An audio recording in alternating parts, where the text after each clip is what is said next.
Hello, everybody. Welcome to today's LASCAST. We're going to be interviewing KazooKD, aka Harris. And today we won't have Joe joining us. His schedule is a little whack right now with work. But he'll be in next year's podcast when we interview Chun. So, look forward to that. Do you want to, Kazoo, say something? Say hi? Hello. Hello. I'm Kazoo. Alright, Kazoo's an artist. Alright, they drop. Yay. They are well known for being the mother of the last Discord. How long have you been in the last Discord, by the way? That and then also IC as a whole. Yeah, okay, so I actually was here for original last, but under different usernames a couple of times. I wasn't one of the flawless or one of the first ones that joined the site, but I was on last fairly early, I think around 2016 or 17. Was it even around there? I don't remember. But I know it was fairly early because I have art from back then somewhere in my Imager folders. Do you think anybody would recognize you? Probably not. I used to stream a couple of times with Bondage Fairy when she used to have the premium version of whatever that streaming website was called. Picarto. Yeah, the good old days. yeah, exactly. I streamed trad stuff a couple of times, and I remember everyone thinking I was a dude because I had a really short haircut and I'm tall. So they're like, "This boy is drawing dwarfs." You have a big problem with getting called a twink. Apparently, yes. Icy does have a thing about calling me a twink. That's pretty cool, though. I wouldn't have guessed you're in the community for so long. What was the kind of reasons for leaving and coming back? Just not too invested yet, or? To be honest, I was like weird with art for a very long time. I didn't start taking art very, very seriously for quite a bit. I remember when I joined the original LAS, it was because I was getting really frustrated with myself. I was about 18 at the time, and I had just gone for a graphic design degree, but I was really, really unhappy. Like, I went in because they kept telling us, oh yeah, we have an arts fundamentals course, and I thought at the time that what I wanted to do was called illustration, but it was not, because I wanted to be a concept artist. I had been playing video games since I was very, very young, and I knew that video games or animation was probably like the field I wanted to go into. And at the time when I was looking at illustration courses, it was only editorial illustration, like the stuff you see on Google's little logo thingy that they do for special days, stuff like that, or what you see in magazines. Yeah, I guess I did a year of graphic design and then I just quit that. And when I quit that, I decided to try and apply for the fine arts academies in my countries. And yeah, and I was preparing myself for that. And I think I already knew about IC before that, but that's when I stumbled upon the last threads, and because I had so many issues being consistent with art, and yeah, so that's around the time when I joined last, just trying to be more consistent. I went with a couple of usernames because I quit a bunch of times and came back a bunch of times. So it wasn't just one username, you actually came back with a couple. I think I was Moose Jesus, Hugin, and one more at some point. I don't remember. I think Camille. Yeah, I've never heard these ones before. Yeah, I'm not surprised. I wasn't well known or anything. I did get the thread header twice though, which I remember younger me was Whoa. insanely proud of. Wait, you made it at 18? What the fuck? Well, I'm not sure if made it is the term I would have used for it. I actually found some of the really old stuff I did back then. Dude, I only just got the header, and I've been in the community for like 2 years. Oh man. Fucking finally made it for me, at least. How did you get the name KazooKD? Was that something you just thought up kind of the same as the others, just on the spot, or? Okay, yeah, so it was very on the spot. In general, my usernames, I've had a lot of usernames over the years. Like, when I was a kid, I had Anime Fan Iris, which was objectively the worst thing ever. Should have kept it. Oh my god. It was my first email too. It was terrible. And my main username for a very long time, when I was still in my weeb phase and I was really into Bleach. So my username at the time, nice. Yeah. And I had this OC Fox dude guy, and his name was Flids. So I just went with Flids the Soul Reaper, because I was super fucking edgy. Honestly, either one of those are keepers. If you have terrible taste, yeah. Nah, but KazooKD, I only started using KazooKD on Dad, and then I kind of just used it for my Twitch as well, but it wasn't a moniker I used. My adult moniker usually was some variant of the animal moose. Like, I first used it on an online chess website, chess.com. And there was Moose Strategy. I don't remember how I came up with Moose Strategy. Just I liked Meese, I guess. So I just went with, okay, Moose and chess requires strategy, so Moose Strategy it is. And like I have a lot of really dumb username. Like my on Steam I'm Ghost Mustard. Because of one video about ghost mustards and mustard. No, not bastards, fuck. Ghost busters and mustard. There we go. And mustard, nice. Yeah. Wow, I don't know. I just look at the name like KazooKD and I just imagine it's one of the ones you probably had for forever. That's actually kind of surprising. Then again, I knew about your Flitz story. I know, because I shared my super old DeviantArt comics. That's why. Oh, I guess as well with that, when did you start drawing? I would imagine it's been quite a while. Yeah, I was one of those kids that were just always drawing. My mom really, really encouraged it. Like, she had this gigantic piece of paper that she got from IKEA, like this huge-ass fucking roll thicker than your thigh. The mallow ones, I know them. Yeah, you could just keep rolling it, and she just bought a bunch of finger paints for me, and I drew ghosts for some reason, and horses, and a lot of dinosaurs. I was crazy about dinosaurs as a kid. And yeah, I kept going at it. I think I started seeing it as like a professional path when I was around 16 or 17 because I sucked so hard at school. I was like, all right, I'm slowly not a child anymore, and I suck at everything I do, except maybe drawing, because people do praise me for that, so what do I do now? So I thought, okay, can I actually make a living off of art? And I started playing League of Legends when I was about 15, and that's where I started seeing, like, at the time, the splash art they had in 2013 was not great. But in my mind, yeah, exactly. Like, if you look at it, you and I can paint better than the splash art League had in 2013. Yeah, it's pretty rough. Exactly. But, like, in my brain, I went, yeah, I want to make the next fiddlestick skin. So, yeah, that was how I started seeing art as a thing that I can do for money. I could be wrong, but I thought you did work pretty early on as well, like around 14 to 16. You're doing skins or something for not Flight Rising, was it? No, it wasn't. Flight Rising didn't exist at the time. Okay, so technically speaking, like, I was doing that sort of stuff, but I didn't just see it as like professional work. I think I took my first commission, but it was for online currency. It wasn't for real life money. Oh, okay. Yeah. So I did commissions for dragon coins on a website called Dragon Adopters at the time.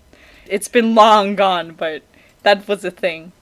That's pretty crazy cool, though. Yeah, okay, so how I started was, at that time, because I didn't get a tablet till I was about 14 or 15. No, 14, I think.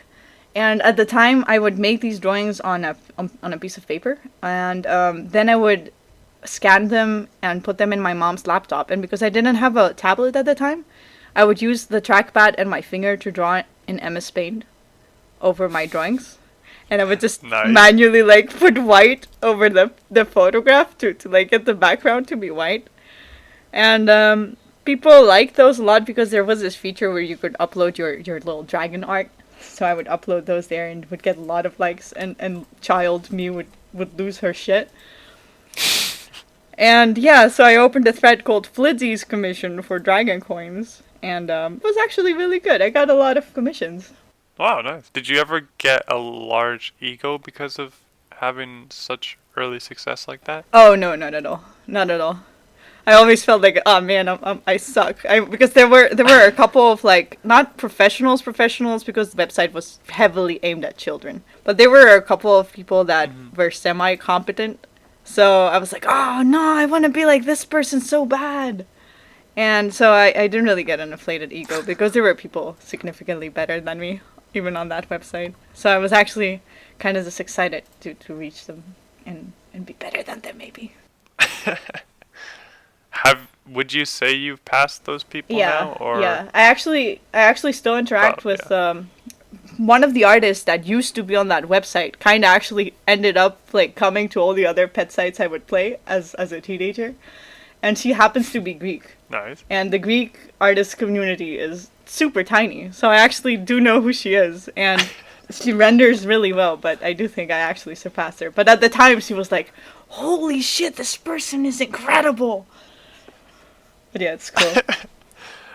It's also crazy what nostalgia does for quality. Oh, Like dude, some for things sure. that, like that League of Legends thing you're saying, where it's like it's so crazy to you, and then you have this image in your head of how crazy it is, how crazy good, and Yeah, then like 3 years pass, 5 years pass, you look back and go, "Oh God, that's not that's right. not what I remember at all." Man, exactly. I had okay, so there was this huge artist on DeviantArt back in Hmm. like the 2010s. Her name was Yume. She's a pretty okay anime artist, and actually, I like quite a bit her sculpts. Quite a bit. She does these little koi sculptures and these sculptures that she did of some hands and stuff. And I do like those, but like in my head, she was unreachable. And I'm like, that's a pretty mediocre anime artist now. Damn. But yeah, stuff like that was crazy. I aimed really high really early on, Oh which damn. didn't help. I picked. I had a big ego though, so I had to pick kid prodigies, and kid prodigies do what kid prodigies do, and they continue to get better at ridiculous rates. So I haven't caught up to the ones I To that yet, yeah. aimed at. I get you. Who were your like kid prodigies that you really looked up to? The biggest one for me was this artist named Aruseli. I have this one painting I used to be super proud of, but the quality is so shit. I don't have it anymore. I don't. I think my mom lost the original somewhere in our old house. Rip. Yep, there we go. This one. She's gonna regret that once it's worth 20 million. And you were. It's not exactly amazing, but I love the way I did the shading on the dog's head. But it's just super grainy. You Yeah, can't it's see it. cool. But yeah. So you probably would have been too young to know this, but do you know why you kind of started drawing, or was it just your parents kind of putting it out for you there? No, I mean, I had a lot of stories in my head. This is something I usually like to tell people that easily, Hmm. because it's kind of awkward. But I had like this thing where I called it television in my head, where I Hmm. would basically make up stories. At that time frame, it was Pokemon related. Like that's how I started. I just took the Pokemon story and I didn't like it and I changed it. But as I grew up, I changed stories to like with my own characters and stuff. And because I would get bored out of my mind really easily, I would just start Hmm. daydreaming and making stories up in my head. And even if I wouldn't draw my characters, I always had the idea of, oh, I'll keep drawing random stuff so I can get better to actually draw my stories out. So that was something that was like in my head since I was very, very young. That's a really good motivation to have, and I feel like that's a good trait to have with artists, especially because that's a lot of what art is you're taking things and adapt them to your own idea. Yeah, that's fair.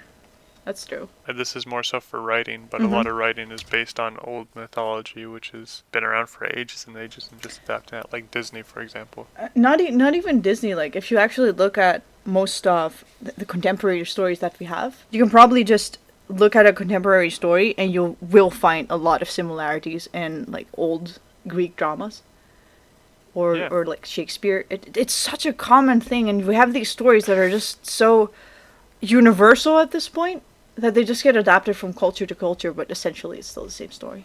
Yeah. I actually had a funny thing with one of my coworkers recently. She's Swedish and quite old, and she's telling me about this tale about something related to Santa in a way, Mm-hmm. kind of like Krampus, Mm-hmm.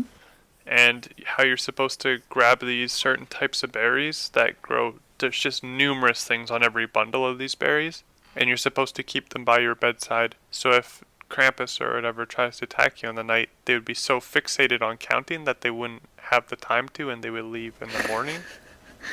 And I heard such a similar story, and I think mine was more so to do with witches or something. But you're supposed to keep a broom by your bedside for the very same reason, is that this hag would. Just start counting like the threads.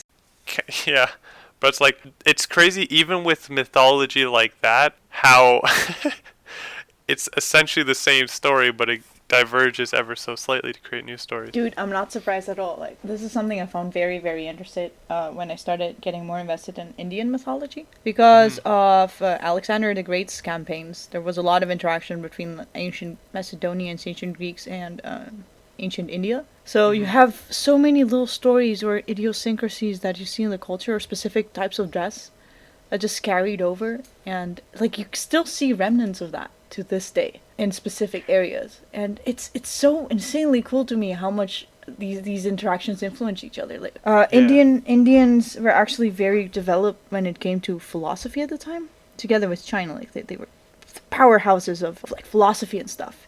And how much Western philosophy, which was almost entirely based on the Greek philosophers and ancient Greeks, kind of also got so heavily influenced by Egypt or the Phoenicians. I don't know how to call them in English. Sorry, I think it's Phoenicians, and the Indians and the Persians and stuff like that. The intermingling of cultures is just insane. It's so incredibly interesting. The more you learn about history, the more you see that this idea of like the individual nation, the standalone, being such a falsity, basically. I love seeing the impact of it, though. I don't know much about history, though. I put too much time into video games, I think. I don't know. I just didn't learn much when I was a kid. I feel like video games and art, especially, though, are one of those things where you kind of end up with so much knowledge from other places. Like, even if you play video games, you kind of, in the end up, like, okay, it depends on what kind of video games you play, I guess. What did you use to play? Because I do feel like I learned a lot of stuff and got interested in a lot of stuff because of video games. Super Smash Bros. Okay, yeah, and never also, mind. well, I played Oblivion too, which is like lots of Norse. No, I don't know. It's got a mythology of some sort. It's Oblivion is like set in the same world as Skyrim, right? Yeah. Yeah. Skyrim's Norse mythology, but yeah, a lot of games pull from mythology and stuff we kind of already know. I was lucky my younger self would just play Civ and actually really get into learning about the culture she would play then. Good game, yeah. I haven't played it, but that is a really big brain game to start learning with. I don't feel it's necessarily big brain. Like, you can just play it up straight as your civilization fighting the other civilization and just adding Hitler mods, I guess. But it's big brain in comparison to Super Smash Bros. I don't know, man. Like, Super Smash seems like such a fun game to get into. Like, I was watching this documentary called the Smash Brothers or something. Mm-hmm. That shit was so fucking cool. Like, these guys were so obsessed with it.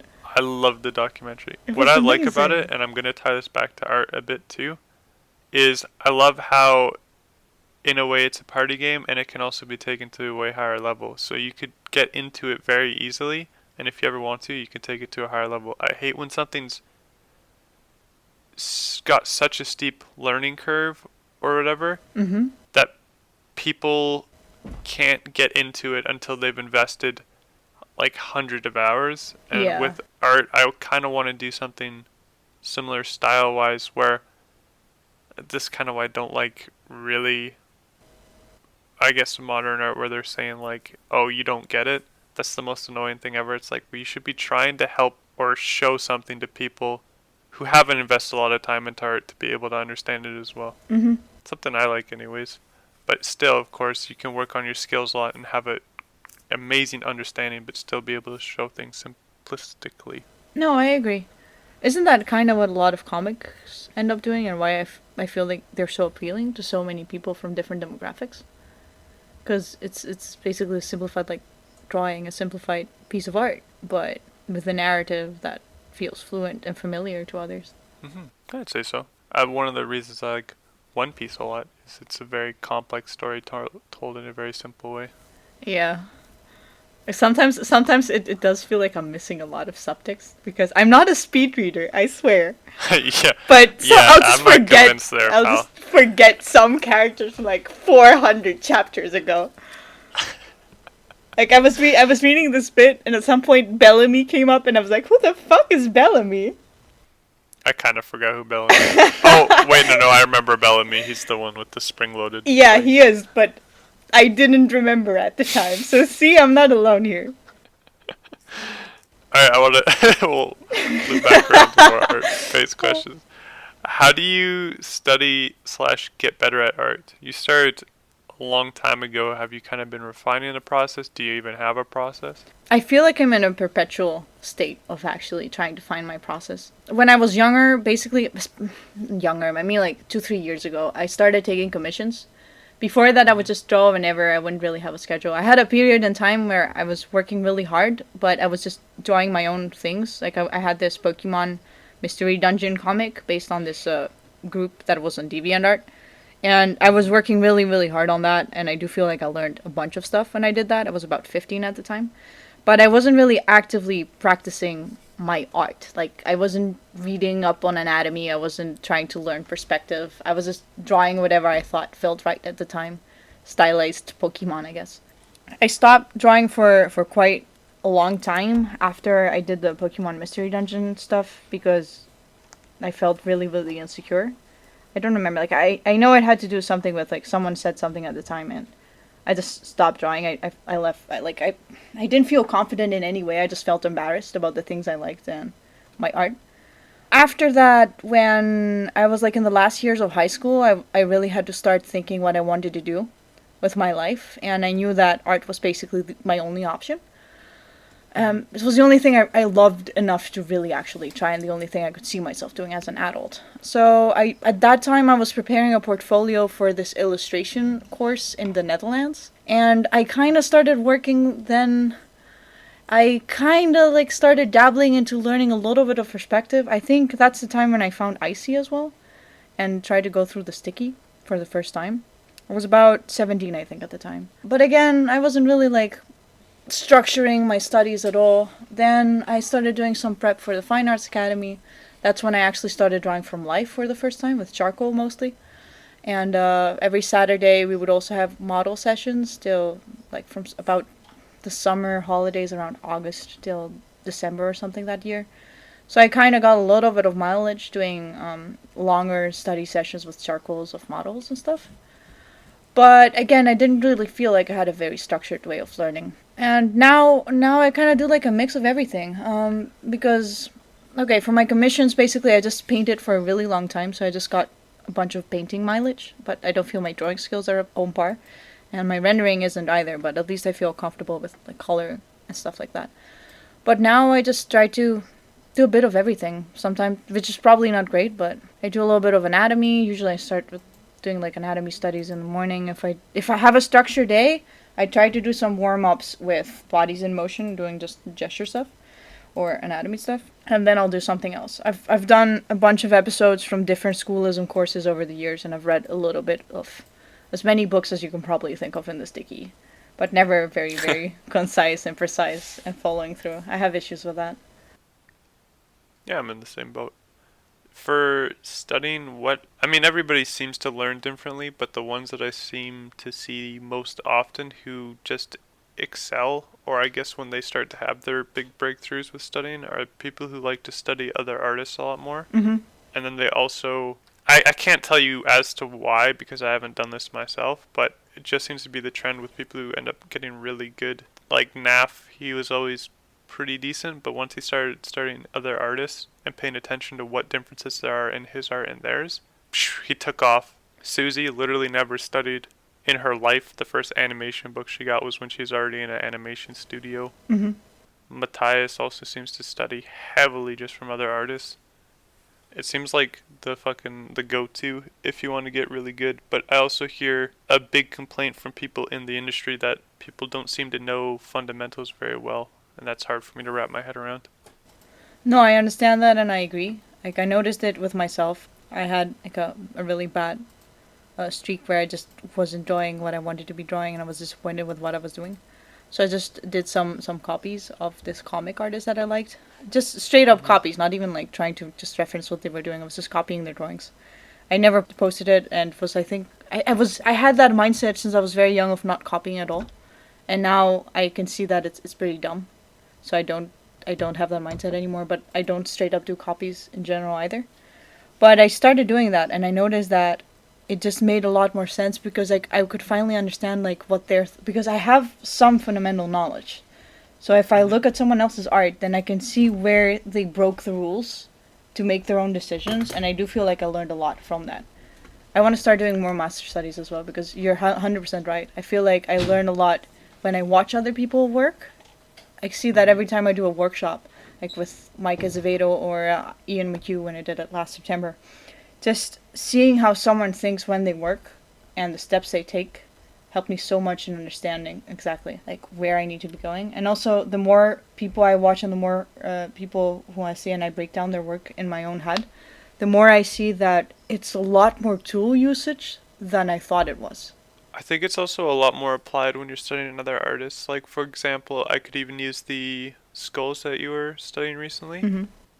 When you're studying skulls, it's nice because you can build that understanding of it, but also when you're studying another artist, you can see more applied versions. Like somebody like Dave Raposa, Hmm. I know he's a bit of a meme artist at times, but how he actually can do like expressive skulls somehow, where it's like, alright, I could draw skulls. But yeah, you I don't don't know know how how to to make. make Yeah. an expressive skull Hmm. ever. Like, how the fuck would I even start? But then you are able to see what techniques they use, and you get a better understanding of art in general Oh from yeah, doing dude, that. for sure. Like that's actually something that they push quite a bit at my school. It's just basically looking at a specific studio style or a specific artist and breaking down what makes that design so successful. A lot of the exercises we've been doing with one of our teachers specifically these last 2 months is taking existing characters and trying to rotate them, basically like draw them in other poses or with other expressions and stuff, just to understand exactly why this design works and how I can break it down and use that later when you do your own work, stuff like that. Oh, that's really cool. It is. It's really, Okay. really helpful. It helps you think because I feel like, especially when you're practicing, we tend to not focus on expressions or design so much because we're just Hmm. focusing so much on getting better at fundamentals. But yeah, it's complementary to studies as well. I think just take well designed characters from like Pixar movies or. I would actually suggest Western animation instead of Eastern animation for this specific case, just because you tend to see a little bit more shape language Yeah, I'd compared to agree. anime. Unless it's One Piece. Not to shit on, but there's also more variety with a lot of Western stuff too, so Yeah, for sure, for sure. it's rude, but uh, I do think the style in Japan can be very inbred in a lot of ways, where it's just the same iterations I agree. in ways. You have very few studios that actually try to kind of get out of that mold. Like what? But you can tell when they show up. Like Trigger has a very different style to how Yeah, like Oda does his stuff. Like you would always be able to differentiate those. yeah, but Trigger has a lot more shape language going on in their designs. Like you can actually tell Yeah, from the silhouette alone who their character is supposed to be, which I feel like yeah, in a lot absolutely. of anime you don't get to see that, which is my problem with a lot of anime character designs. That's pretty damn fair. There's another question up here. So, what are your art goals? As in, are there any studios that you want to work for and kind of favorite IPs from them? I used to have that. Like I used to have a very specific idea of what I wanted to do later. When I was looking for mostly at animation, I had specific, not necessarily studios, but I really wanted to work for the French animation industry because I like a lot of projects coming out of France. They are creative. A lot of the stuff tends to be more adult oriented and not just the shit fuck characters have sex way. And yeah, so I was kind of geared towards that. I've been thinking about doing comic stuff for a very long time. Like, my age old passion other than video games was comic books. Like, I've been reading comic books since I was very, very young. I mostly started with, like, old Disney stuff. Then I had a really heavy weeb phase. And now mostly I read a lot of European stuff, mostly, or indie American titles. For France as well, for their animations, they also are really, really good with their 2D animations, They and they're are. one of the places that hammers it so hard too. It is, and some of the projects I've seen over the years coming out of France are just incredible. Like, there was this animated movie that got zero coverage, but I absolutely loved, called Noon, Guardian of the Moon. It was a 3D film, but the story wasn't all that impressive, but the character designs and the backgrounds were absolutely beautiful. Another film I absolutely love and I wish everyone watched was Triplets of Belleville, which was Hmm. just incredible. It's a masterpiece of animation. Of course, it panned because it was absolutely not children friendly, but so be it. But now I think my main idea is kind of try and see if I can get in a big studio. At least when I'm starting, because I feel like I can learn so much by working with others. But later on, if I can like make that choice for myself, I'd rather be able to work on my own personal ideas and projects. Yeah, I'm kind of in the same boat too right now. Yeah. I had a goal of getting into a really good studio with really accomplished artists to be able to learn, but I mean, I still want to do that, of course. That's a great opportunity, but now I'm having more of a shift where, man, I've got so many ideas, and I would love to be working on my own things. Yeah, same. So why not try and do that instead? No, exactly the same. And even that, like, let's put it this way, like, I'm kind of disenchanted with the idea of a big studio anyway. The only reason I would want to work in one is not so much because of the titles or the cool, like, I'm doing finger quotes, you can't see them obviously, like, when I say cool, I mean, like, slanted cool projects. Yeah. It's mostly that, yeah, experience gained from others and learning from others. But if I had to work on specific IP, I would much rather work with a small team where I know my voice and my ideas matter, instead of just working for a gigantic Blizzard production where I literally just get to design like shoulder pads or something. Yeah. And not even that, you're one of like 5 artists. 5 artists on the shoulder pads, exactly. This is senior shoulder pad artist. You're gonna be deferring to him. Pretty much, yeah. Yeah, it's pretty rough for that. Yep. But I totally get that. Well, the thing is, like, I think of it always as a regrets kind of thing. So, like, if I'm gonna die at some point, I'd wait. Okay, I shouldn't have thrown if in there. When I die at some point. Are you saying you're an immortal vampire or something, Will? Shit, I just outed myself. Yeah, when I die at some point, I want to be able to look back at all the things I made and be just genuinely proud of them. I'm not as worried about money at this point in my life either, so why not take these crazy risks while I can? Yeah, I agree. I mean, we're still young. Make We kind of get to fuck up at this stage. We still get to fuck up. Yo, let's fuck up for a couple more years. Woohoo! Yay! Oh, are there any IPs that you really liked? I know you played League of Legends, but you might be like several people who hate the game, but they just play it. Man, I don't actually like League that much. Like, Yeah. I played it when I was 15 to 16, then I stopped. I started playing Dota for a really, really long time. And the only reason I came back to League was now because Kringle is my roommate now. And she said that she played a little bit of League, so I kind of got into it again. And I realized I was kicking ass, so I got more into it. I guess a lot of my Dota hours paid off. But apparently it's because I'm playing with lesser players. Because I played a game a couple of days back and I was not good. Because we had Meme in our team and he's very high leveled. Oh, he brings up the ratio, yeah, I know. Yeah, exactly. So suddenly I suck. Like, I went from having a win rate of like 70%. And suddenly I was the worst player on my team. So that was an ego check. I know. I'm a bronze ADC, and then I started playing with Mei Mei, and I'm getting put up against like platinum ADCs. I guess I'm so. like, fuck. What do I do? Okay, yeah, like IPs. I used to be a gigantic Pokemon fan as a child. Like I did a webcomic for Pokemon for a reason. Pokemon Mystery Dungeon was my life. I wanted to avoid saying it, but we memed you a bit for your comic, which I know it's a big thing for you. I mean, somebody made the Chun made an edit. I did see that with the Charmander. I love that edit so much. I have it saved on my meme folder. I don't mind it at all because I find it funny as fuck. Like it's obviously ridiculous. Like it's obviously ridiculous and really dumb. But I just remember how happy it made me when I was making it and how hard I worked. Like, because you had a deadline to post for specific story bits where you were doing. So I had my mom help me color like 5 pages. And I just gave her all my watercolors, and my mom for some reason actually helped me and would watercolor my shitty Pokemon drawings. Oh, that's love right there. That's so nice. Yeah, or like I went to Romania to stay with my dad for like 3 days. And he was getting angry because I was constantly on my tablet drawing shitty Charmanders. So I have a lot of memories with that shit. Do either of your parents draw?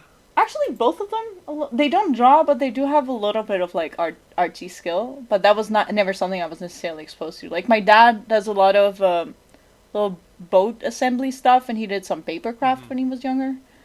And my mom is super creative. Like she has more of a design thing going on with her. But none of their professions are like related to that. They were just very, very encouraging of me and my art when I was young. They were always very kind about it. It's pretty fucking neat. Yeah, it's cool. All right, here's the big question. Go for it. Who are your favorite artists and why are they me? I'm afraid to disappoint you, Will, but it will not be you. You're one of my favorite artists' friends, Do you though. know which artists you have as favorites? Yeah. Or is that kind of a tough... I definitely know. There's a couple of people I just absolutely adore. I think my number one inspiration is Carlin Lim. Oh, I think you were showing some of their designs not too long ago, where Yeah, it's very good, but it feels how sketchy. do It I feels say kind of this? sketchy. Yeah, it looks simplistic in how they convey the ideas, but it's really good ideas. Exactly, and I wouldn't call her simplistic. She just knows how. Like, she comes from a video game concept art environment, which means you don't actually Mm. have to polish so much unless you're doing like splash art or promotional stuff. So she's very very good on conveying what she's trying to tell you very fast. So yeah, she's definitely one of my favorite humans when it comes to her art.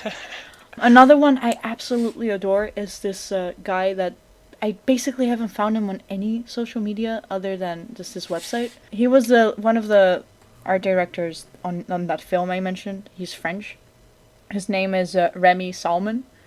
And Is this for the Three Sisters of no, Bel? he didn't work on Three Sisters of Belleville. He did Mune. Wait, Oh, noon. Okay. I'll send him to you real quick. Remy Salmon.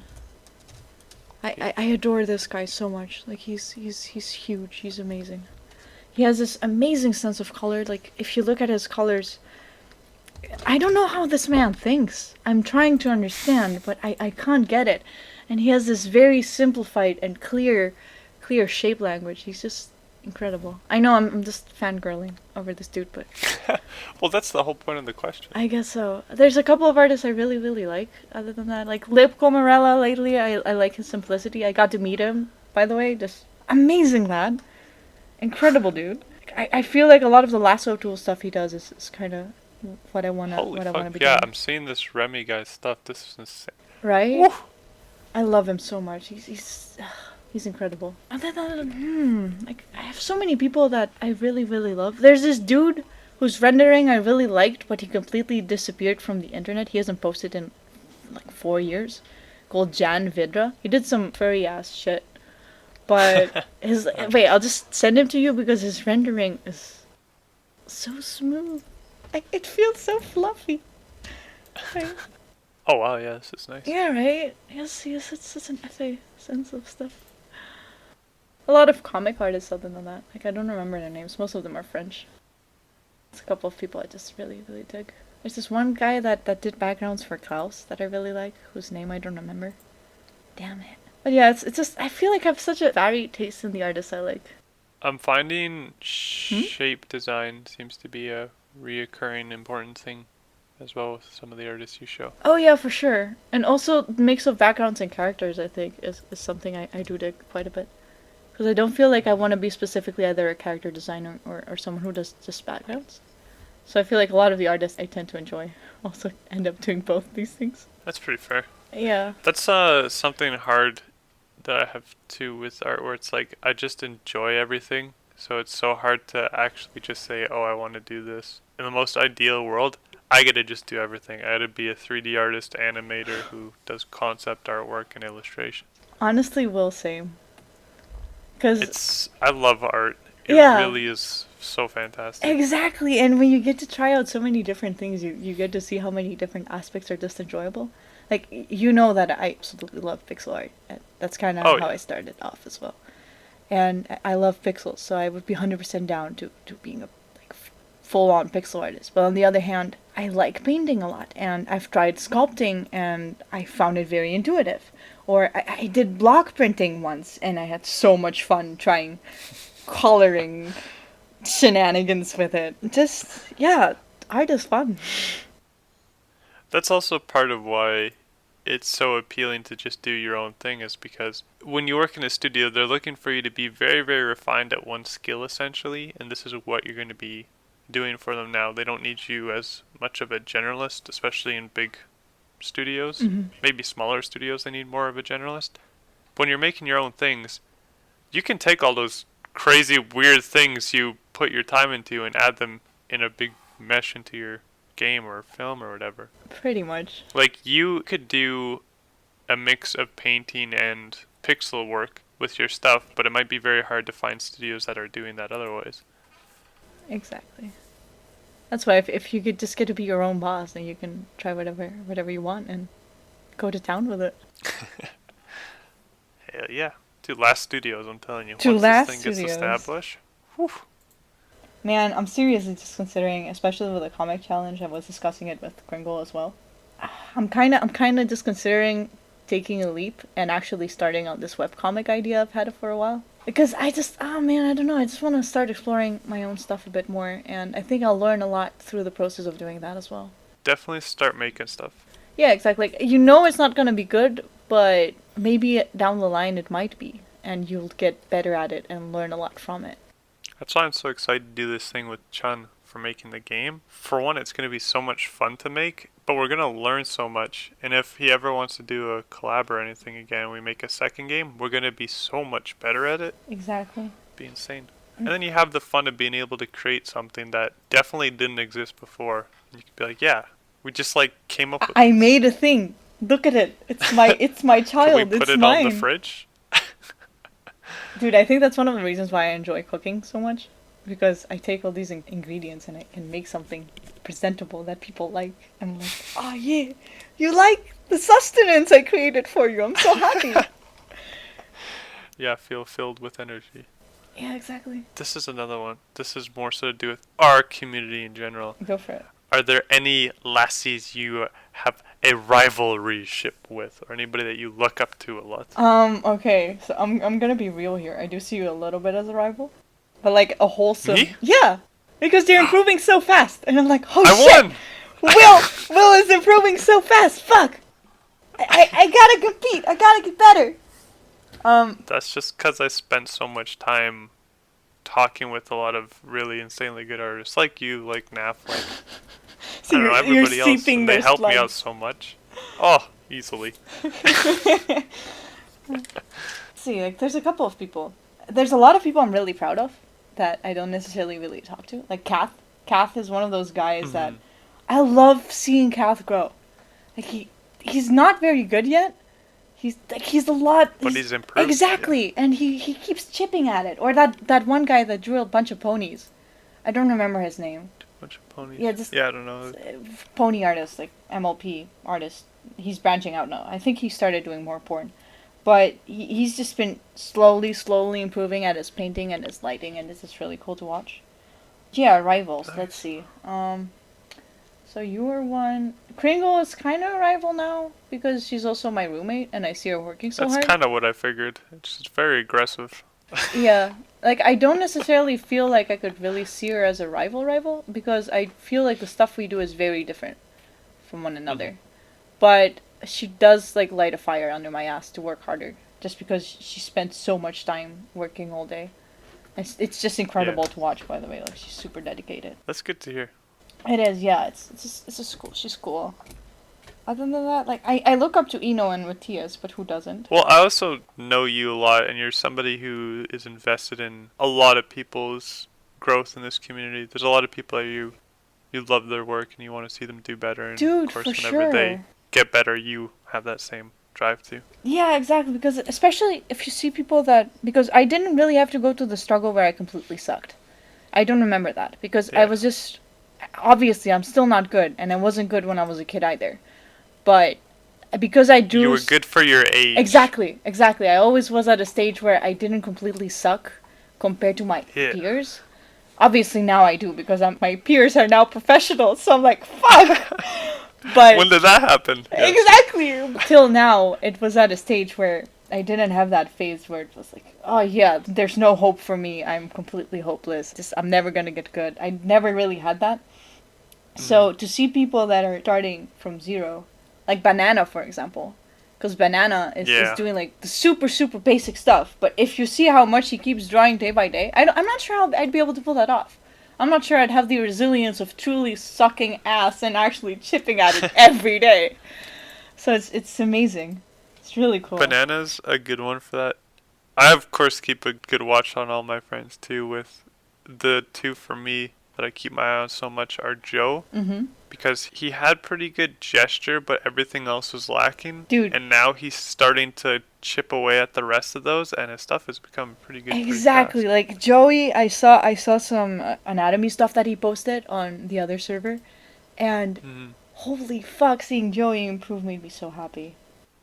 I'm so proud of the guy. Yeah, Another same. one. This is the dark horse. Nobody knows it's coming until it's too late. Is Who? Chun. Holy fuck. He actually has... Okay, a little bit of it is his age because he's starting off a lot older, but he is picking things up Super so fast. fast, and he has a way better understanding as an artist than I've seen out of people who are a lot better than him. So I think he's one of the people that's going to be shooting up so quick here. Dude, for sure. From what I've seen from Sean, I do agree. There's this other person whose stuff I absolutely love, and I feel like in a different setting, he's already a professional and probably a groundbreaker, is Finley. I call him Finlay. Yeah, I don't call he's him got Finlay. really interesting stuff too. He does. Like, I've told him before, I feel like if he actually learned and had connections to be a gallery artist, I feel like he would fit right in. Like, if he found that niche of digital, if he marketed himself in a modern art setting, I think Finley would literally soar. I think our whole community needs to start marketing themselves better. Like, how many people here actually have a social media they update? It's so small. True. Fuck. And a lot of them are so good too. Just a matter of time, I guess. Yeah, that's true.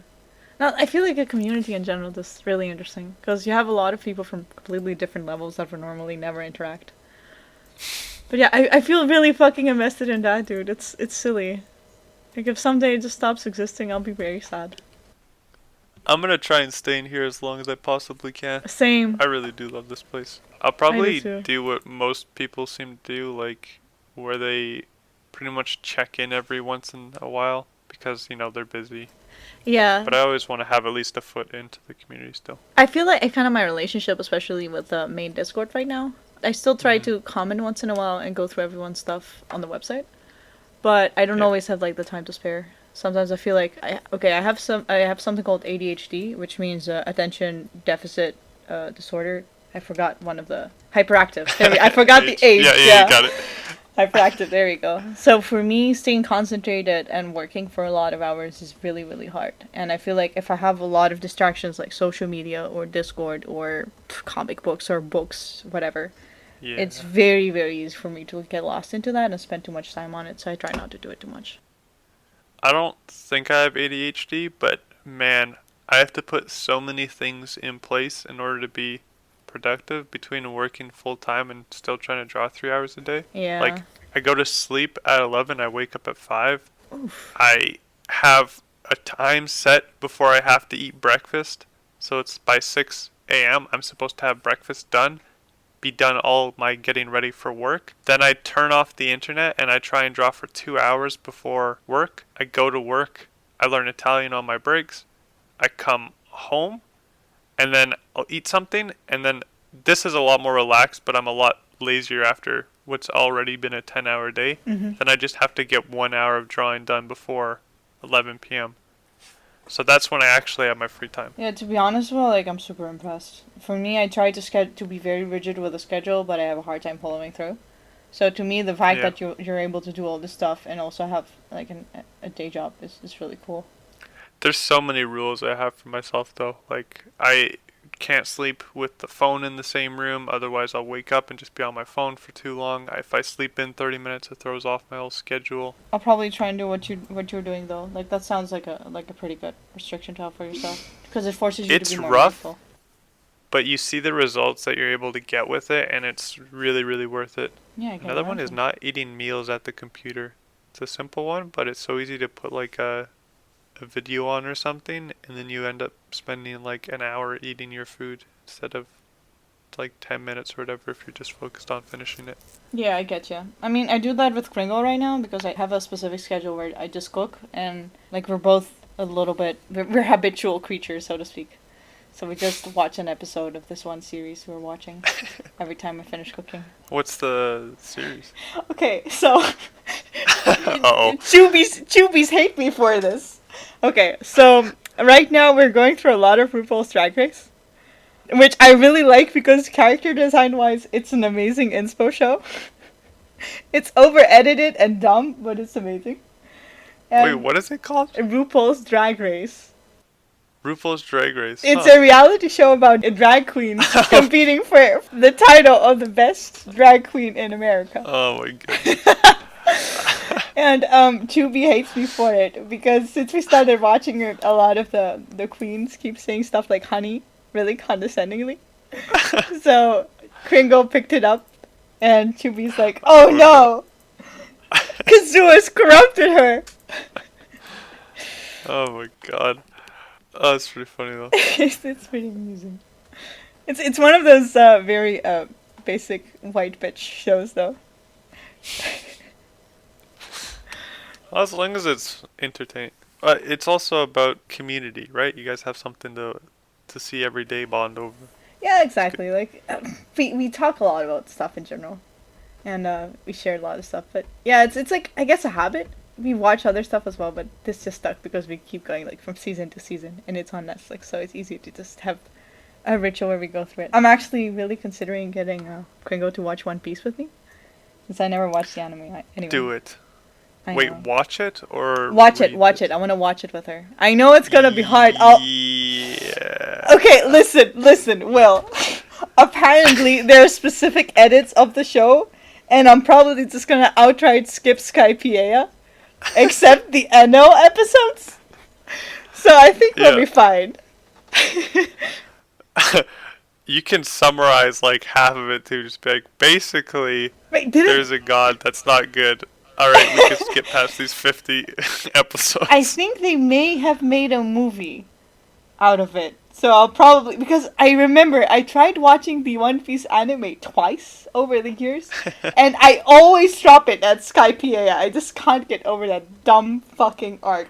I loved Skypiea as an arc later on with understanding more of the lore of One Piece, because it's like one of those arcs where it seems so irrelevant until you start going and looking at the rest of what's going on. I mean, was Poneglyphs were first introduced? I think Poneglyphs were introduced at Skypiea. Yes, yeah, it was.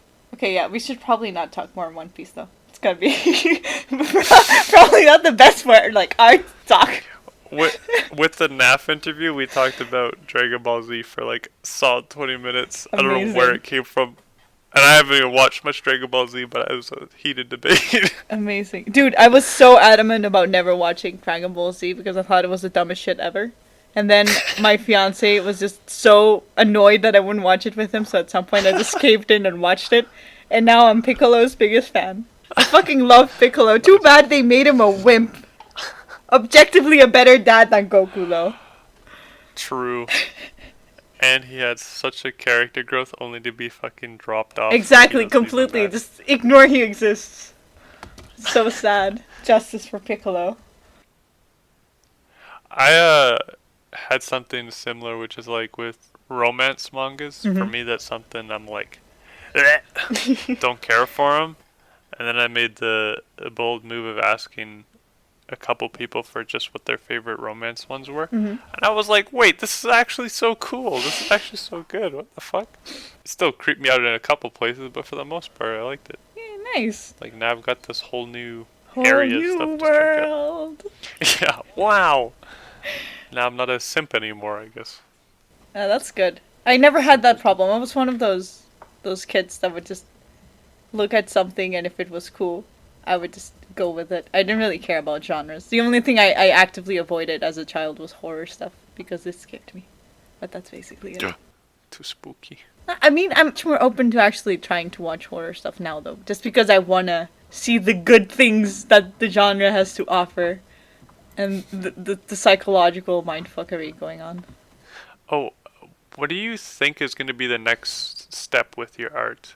I have my guess, but I wanted to get your personal take. Right now, for school stuff, I'm mostly working on design. So I'm learning more about design and design language, mostly for animation at this point. But oh, cool. Yeah, no, not animating, just doing character design for animation specifically. For animation, yeah, still. I mean, that's pretty neat. I'm trying to alternate a lot with actually doing a lot of fundamentals and mostly perspective right now. That's something I feel like I finally have to properly learn how to do once and for all, because I feel that that's one of those things I just can't keep ignoring anymore. I'm getting better at it, but yeah. But yeah, like, this is my last year at Idea Academy.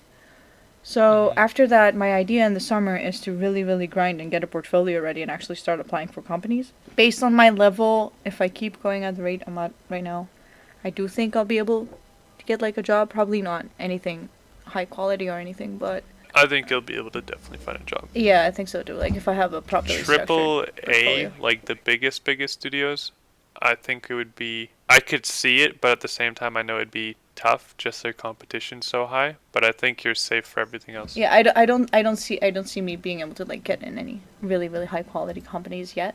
Maybe, I don't know, depends if they have a very specific project that I could like fit in where they could use my specific skill set.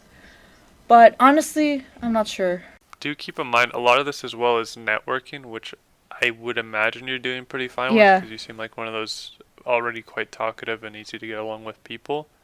But that's how you're probably gonna find your studio jobs. That's probably gonna be it. Like the more workshops I do and the more like conventions I attend and I meet a lot of industry pros and stuff, the more that keeps coming up as well. Honestly, I don't think And even just your specific- classmates. Oh yeah, for sure. Even your classmate, even people that you met like randomly on the internet. Even Kringle. Sure, yeah. But like, think about it. Even in specific chats like Last Chat or Taylor's chat, Yeah. you have stuff that comes up, and people will just like if someone sees a job posting, they're very easy to share if they see that it fits someone else's like style or what they're currently working on, stuff like that. For example, if someone saw a pixel art job, most people don't do pixel art, but they know that I actively do a bunch of stuff on the side. So I usually do get like links for, hey, check this out. These guys are hiring right now, from a bunch of friends of mine and stuff like that. Yeah, that's something really, really nice with having friends and also I'd say this community as well. Yep. Bandit is somebody who is insanely good with keeping track of jobs and such in the art Yeah, industry. because he's actively looking. He's constantly actively looking. Yeah. I feel like he's going to be somebody to definitely keep your eye on. And if you don't already just get into a studio with your own volition, I think he'll be there to help. Helps that I know him in real life now. Yeah, true. I cook for him. I cook for him, so now he owes me. Oh, man. There was another one. Where are you getting these questions? Or did you just write them down? Well, it's kind of split. So I wrote down a couple of mine, and then we have a couple generic ones we outlined, just if we ever have anything we felt we missed. Oh yeah, okay, that makes Just sense. like we might have actually gone through them all already. Damn. I know, it's so natural. Well, you also answered a lot of questions. Like I asked one, but you answered Two in at a the way, same time. because Yeah. because you gave very descriptive answers. I think there's only the one question we still have from the live classes. Mhm. People are gonna be fucking bummed. All right, this is how it goes. Okay. I post something like that.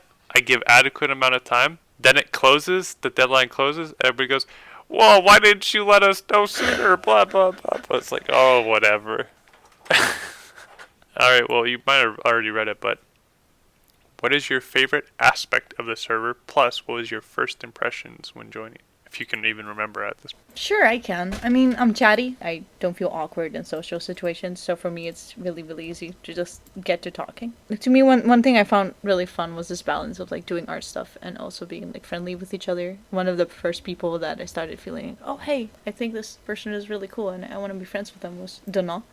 I don't know. I can never pronounce her username right. I always fuck it up. But yeah, and then I just started talking more to you lads, and I started doing a little bit of streaming on Hangy. I actually feel a lot more self-conscious about my art lately, so I haven't been a lot on Hangy.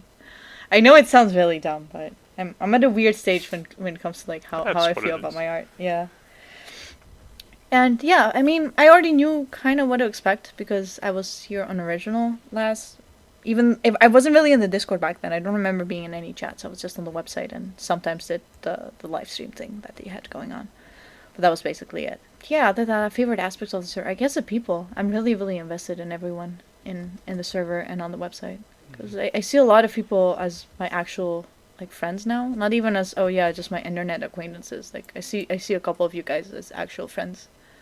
And yeah, like if I couldn't talk to you guys anymore, I do think that would like hurt us in actually losing a friend and stuff. I'd cry Yeah, same. if this server got taken down, just like nuked for no reason. I'd probably cry. To be honest, Will, same. I'd still have contact with a lot of people though, fortunately. Yeah, like I know where to find most of you guys, thankfully.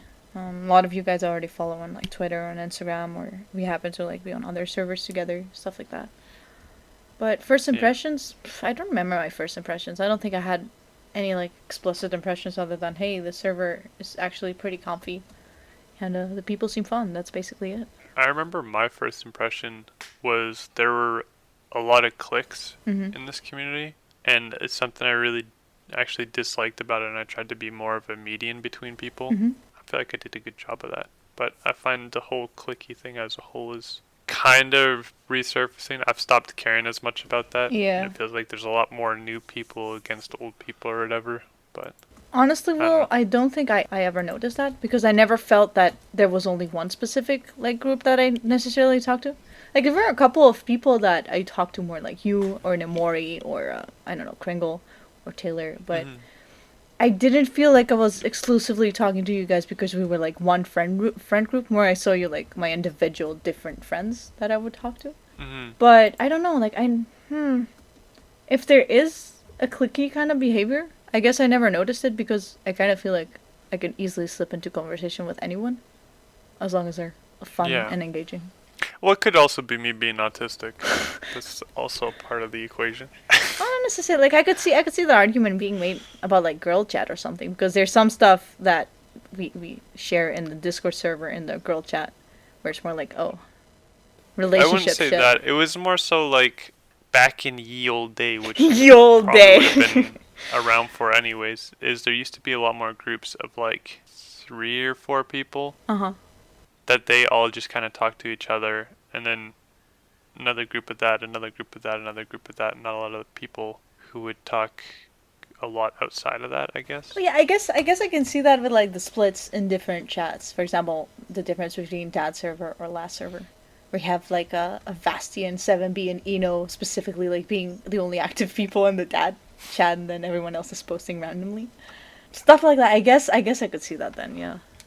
I feel like it is way, way better. I think it's only like 2 big cliques now, which is just newer people and older people. I don't know any of the new lads to be honest. Yeah. That one's such a hard one to eradicate, anyways. But like, it feels like almost everybody talks to each other at this point. There's no groups really. Mhm. I also had another question. Yeah, go for it. You traveled like lots, right? Mhm. You're a bit of a nomad. Mhm. What places have you lived in? What places have I lived in or have I been in? Uh, lived in first and then do. Okay, sure. Did- I lived in the Netherlands till I was about 3 years old. Then for the rest of my life, I mostly lived in Greece, my mother's country. My parents separated when I was super young, so my dad like lived in another country compared to us. So that's why we ended up like moving out. And now I've been living in Italy for the past year. Yeah, exactly a year plus a month or two because I'm studying here at a school. Pretty nifty. Yep. 3 places is still way more than most people. And then, yeah, what places have you visited?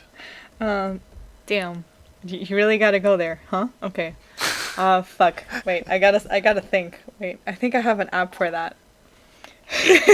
Write it down alphabetically. Yeah, there's quite a few of them. Wait, you're really not making this easy for me, lad. If you want, in the meantime, do you feel like all your traveling has affected your art, and A whole in what lot, kind of ways a it whole lot. I has? feel like my design language and how I think about characters and stories has definitely been affected Mhm. because I don't just see stories from the perspective of my life, but also from I don't know how to explain it. Basically, if you meet so many people from different socioeconomic backgrounds, you start thinking about the world a little bit differently. Same with places where you go because you understand like specific things that you take for granted are like a constant problem in other places. I grew up in a fairly interesting way as well. Like my financial situation was very awkward where I was like between having like experiences that only the very rich do, but also at the same time living like a lower end middle class daily life because of the Mhm. difference between my parents' financial statuses. So I think that gave me a whole lot of perspective about how to think about stories and people and also affecting my art, I guess, because art is a lot of storytelling, I think. I think it's also probably a big proponent in why you're also very humble, and it sounds like you were also just growing up in general. Oh, damn. It's okay. You got you got that big brain perspective on how others' lives have been, and then what stuff you have and what others people have. Yeah, I guess so. I mean, it does kind of force you to do that. Have you ever been to South Asia? Yeah, I've been to Korea, Japan, and India is not South Asia right now. But yeah, from Asia, I've been to Korea, Japan, and India, as well as Turkey. Wait, I found my little app where I had like countries because I've been trying to like remember all the places I've been to, so I don't forget. Yeah. So wait. Did I guess India might be the closest. So I went to Nepal, but that was for me such a big eye opener for all the things that I have and other people don't. Mm-hmm. Where it's like, well, I think especially for Nepal right now because they had those huge earthquakes like 5 years ago, so they're still just rebuilding everything. Yep. But it's like shitting in a hole, and I'm like, man, Yeah, you definitely understand like that stark contrast of it's a lot of little things like that. But yeah, it all adds up, and you go, holy exactly. shit, you really appreciate things a lot more when you come back to where you are. Exactly. Like even stuff like access to a toilet. It's because sometimes in specific areas in the world, like you'll have 20 families sharing the same space to go to the toilet. Hmm. And yeah, you kind of start like thinking about it completely differently. And people like sleeping on what's just essentially tables instead of beds. Oh yeah, Really for cool. sure.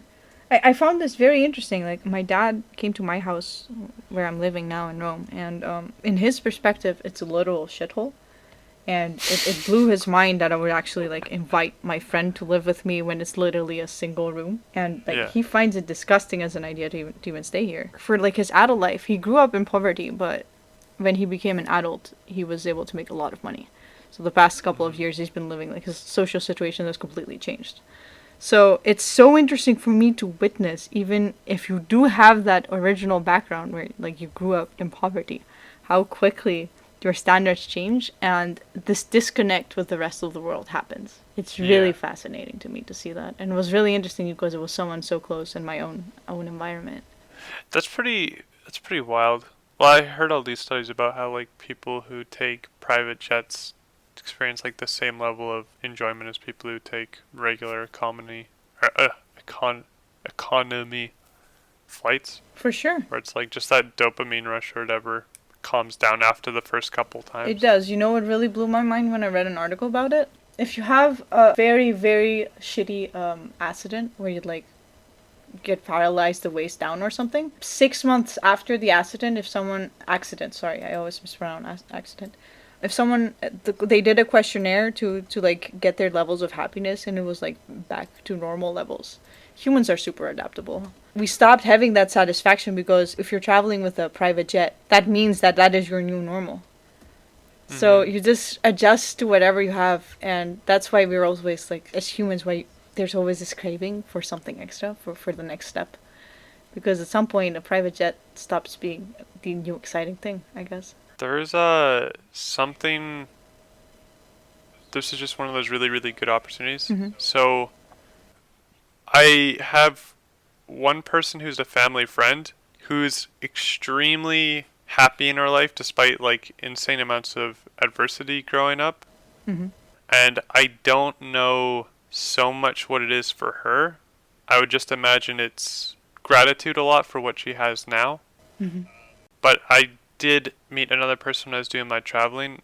If you're familiar with Cambodia, they had a genocide not too long ago, Yeah, I am like aware. 40-ish years ago. Hmm. And I got to meet a survivor from it. And just talking with her, she's like this insanely happy person. Like one of those people that just kind of glows when you're talking to them. You Yeah. can tell they're just so happy to meet people all the time. And one of the big things that she told me was just to think about only today. Just focus on today and how happy you are today. And that is Will, something that I think is super, super big. I agree, Will, that's basically Buddhism 101. Oh, nice. Like, it's a core tenet of it. The whole thing about existence being suffering is that dwelling constantly about the past and the future is what causes suffering. So just living in the now and being able to, okay, so basically that's what meditation kind of forces you to do. When you're focusing on the Hmm. breathing and trying to clear your mind, you're literally forcing yourself to be living in the current moment. and be more mindful about your current behavior and thought patterns. So yeah, to me it makes sense why that person would be very happy then if they're able to live by that. I think it's a big reason too why with those situations like somebody taking a private jet getting used to that is because they're not really focusing on just how fortunate and crazy the situation they're in is. Yep. Even just something like, wow, these seats are really comfortable. Oh shit, I could just look out here and see all the crazy stuff going on. Honestly, it's kind of sad. No, I agree with you, and I find it kind of sad because how do I explain this? You kind of lose touch with reality and the world around you. Like I see that a lot. I use my dad a lot as an example because I do get to like see that world through my dad's experiences a little bit. Yeah, it's weird, man. I don't know how to explain it. Like, fuck. Okay, let me put it this way. I grew up in a situation where we had a Christmas with my mom where she hadn't been gotten paid in so long that my Christmas present was a funny poster that she asked someone on the street if he could give it to her. That was like a commercial poster of the singer we both really, really hated. And she cried because she couldn't get anything else when we had to go to like my grandma's to get food because my mom was so broke that we didn't have proper money for groceries. But at the same time, like I would go to my dad's place and go to a 5-star hotel and eat like the best fucking food money can afford. And he'd go on shopping sprees with his wife to like Bulgari or Gucci or whatever those fucking companies are called. Yeah. And like that contrast is just so interesting because it feels like nothing really changes. Like unhappiness or happiness doesn't, like the only thing I feel like you have a lot and that gives you happiness is the fact that you don't have financial insecurity and you don't have to worry about your next paycheck. Yeah, exactly. Because you don't have to worry about being paycheck to paycheck and feeding your kids. But other than that, like excess, I feel, unless you're very materialistic and you're basing your happiness off that, is not that important. I had a pretty surprisingly similar upbringing. We were never at the same level of poverty though, where like Christmas presents were something hard to come across. Mm-hmm. But I think part of that too is just like, because Greece is a lot poorer as well, so the bottom end is a lot more on the bottom end, whereas there's a lot of support given in Canada. Mm-hmm. But yeah, like extremely early on, my parents separated, and then like when we came to where I live now, no money, none. We were just living out of our grandparents' basement for so many years, and then just like finding money for schooling, and then we got super fortunate with, I don't know if you've ever heard of them, of Habitat for Humanities. Habitat for Humanities? I don't think I have, no. It's essentially like a charity type thing where they find people in poverty and they give out an opportunity to live in a townhouse for like prices so absurdly cheap in comparison to like anything public you could housing ever basically. find. Yeah, like public housing. Really cool. It's just part of it though is that you have to help with the construction of the house and you have to put in something like 200 hours for it. So we got chosen for that very fortunately, and we lived in the townhouse for a lot of years. And then my mom and my now stepdad met each other, and he has like so much more money. So now I'm living in like this pretty nice house, and it's like such a crazy progression. Yeah, I get you. It's hard to wrap your head around. It's nice having all those different backgrounds in a way though. But yeah, the biggest difference I'd say is just always the stress. Exactly, like that's the only thing I feel it really matters. Yep, exactly. Because you just it just gives you a sense of security where you don't have, especially if you have kids and then you have others dependent on you, then it's when you get stressed over it. But yeah, I agree completely. That's basically it. That's how I see it as well. From experience as well. My mom used to have cornrows. She was so stressed. She's not a gangster. I don't know where the fuck those came from. Man, my mom started graying when she was like 30 because of her stress. That's insane. Yeah, it's pretty fucking rough. Yep. Oh, wow. That's such a weird tangent to go on. But I guess it's an important one to do. Yeah, I guess so.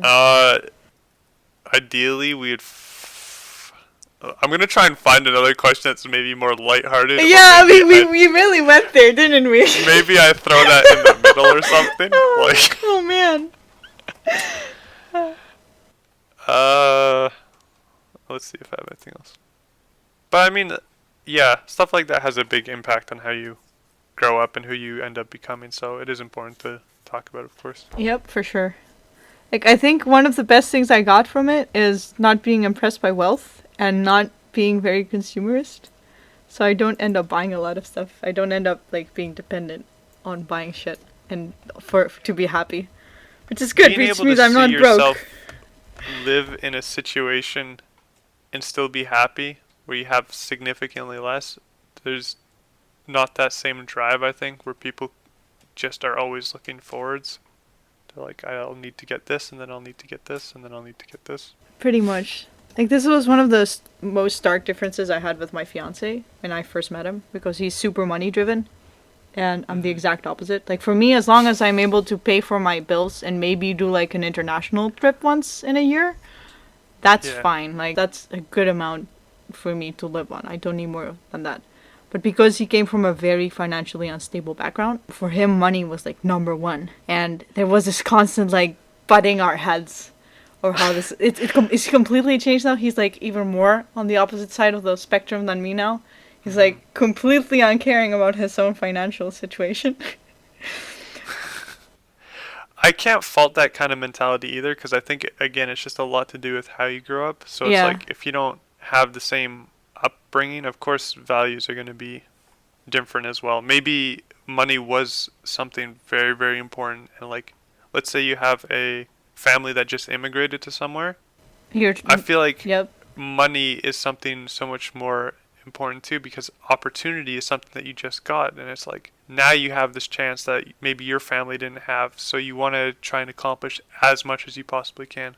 Man, for sure, exactly. And depending on the country you're at, unless you have a good social security system, a lot of it's just finance dependent. Like you can't really get a higher education in the United States if you don't have money.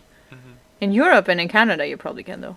I would Exactly. still say I like the mentality you have more because I feel like that's a lot more open to your enjoyment more than anything in life. So Mhm. that's why you can take risks like, I don't know, making comics or making a game that might not do well, but if it pays off enough that you can continue to do it. Yeah, Whew. exactly. Because you're not looking to be the next big thing, so you can afford to take those risks and experiment and learn. Yeah. And we got one more question now from the audience, which is, Jason. what are you learning from the art school? Okay, Jason. When I was doing the fundamentals course at IDEA, I learned the fundamentals. And now we're mostly doing design focused stuff. So a lot of like drawing specific scenes with a specific narrative in mind. For example, we had an assignment where we had to draw a party and how the characters in the party, at least 8 to 10 characters, were interacting with each other and how that ended up working out. Stuff like that. Or for example, design a team of 3 luchadors or design a villain. Stuff like that. Mostly design work. At the end of the year, we'll also be doing IP analysis. For example, last year a lot of the students did character design in the style that Riot uses. And yeah, so that's basically it. It's a very design focused school because you are kind of expected to like know how to draw a little bit when you go there. That's basically it. Man, I love Jason. He's been getting so much better at art and he's growing a lot He too as is. a person. Yep. I haven't interacted a lot with him though. I don't know Jason that well yet. I'd like to get to know him better though. Basically, he's an absolute unit. Big chungus. Yes. Don't wrestle against him, he's experienced. Amazing. The end goal we kind of covered in favorite artists as well. Yeah, we did. I think we could probably just stop the recording now. Sounds good. Wait, let me So just hit the end recording button. hit that like button.